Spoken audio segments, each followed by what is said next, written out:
ಅಲ್ಲಿ ನೋಡ್ತಾ ಇದ್ದೀವಿ.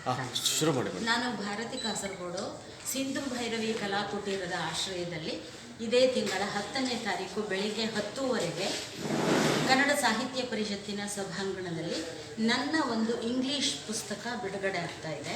ಇದನ್ನು ಲೋಕಾರ್ಪಣೆ ಮಾಡೋರು ಮೈಸೂರಿನ ಅಧ್ಯಯನ ಸಂಸ್ಥೆಯಲ್ಲಿ ಕನ್ನಡ ಪ್ರಾಧ್ಯಾಪಕರಾಗಿರುವ ಡಾಕ್ಟರ್ MG ಮಂಜುನಾಥ್ ಅವರು.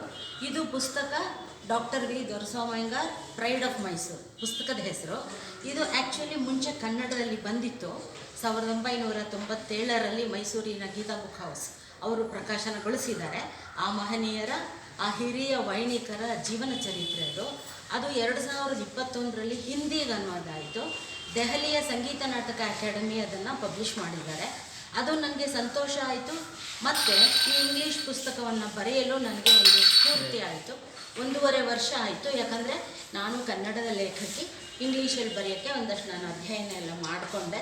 ಆಮೇಲೆ 1.5 ವರ್ಷ ತೊಗೊಂಡು ಆ ಪುಸ್ತಕ ಕಂಪ್ಲೀಟ್ ಆಯಿತು. ಅದನ್ನು ಮೊದಲು ಅಮೆಝಾನಲ್ಲಿ ಸೋದರ ಶಿವಶಣಯ್ಯವರು ಪಬ್ಲಿಷ್ ಮಾಡಿದ್ರು.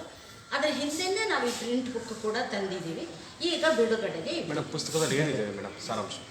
ಪುಸ್ತಕದ ಸಾರಾಂಶ ಪದ್ಮಭೂಷಣ ಡಾಕ್ಟರ್ ವಿ ದೊರೆಸ್ವಾಮಿಯಂಗಾರ್ ಅವರು ತಮ್ಮ ಎಳವೆಯಿಂದಲೇ ಹೇಗೆ ವೀಣೆಗೆ ತಮ್ಮನ್ನು ತಾವು ಅರ್ಪಿಸ್ಕೊಂಡು ಸಾಧನೆಗಳನ್ನು ಮಾಡಿಕೊಂಡು ಆ ನಿಟ್ಟಿನಲ್ಲಿ ಔನ್ನತ್ಯಕ್ಕೆ ಏರದವರು. ಬೇಕಾದಷ್ಟು ರಾಷ್ಟ್ರೀಯ ಪ್ರಶಸ್ತಿಗಳು, ಅವರ ಸಜ್ಜನಿಕೆಗೆ ವಿಶೇಷವಾದ ಮನ್ನಣೆ. ದೇಶ ವಿದೇಶಗಳಲ್ಲಿ ಪಂಡಿತ್ ರವಿಶಂಕರ್ ಅಂತ ಒಂದು ಉದಾಹರಣೆ, ವಿದ್ವಾಂಸರು ಇವರನ್ನು ಹಾಡಿ ಹೊಗಳ್ತಾರೆ. ಅಷ್ಟು ದೊಡ್ಡವರು ಎರಡರಲ್ಲೂ, ಸ್ವಭಾವದಲ್ಲಿ, ನಡವಳಿಕೆಯಲ್ಲಿ ಮತ್ತು ವಿದ್ಯೆಯಲ್ಲಿ. ಸೊ ಇಂಥವರ ಜೀವನ ಇವತ್ತಿಗೂ ನಮಗೆ ನಿತ್ಯ ನೂತನವೇ. ಅದು ಇನ್ನಷ್ಟು ಎಲ್ರಿಗೂ ತಲುಪಲಿ ಅನ್ನೋ ಉದ್ದೇಶಕ್ಕೆ ಇಂಗ್ಲೀಷಲ್ಲಿ ಬರ್ತೀನಿ. ₹400, 40% ಡಿಸ್ಕೌಂಟ್.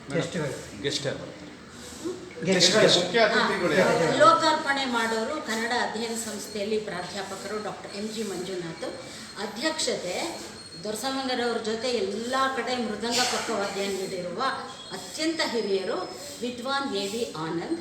ಗಣ್ಯ ಅತಿಥಿಗಳು ಡಾಕ್ಟರ್ ಪದ್ಮಾ ಗುರುದರ್ ಮತ್ತು ದೊರೆಸ್ವಾಮಿಯಂಗಾರ್ ಅವ್ರ ಮಗ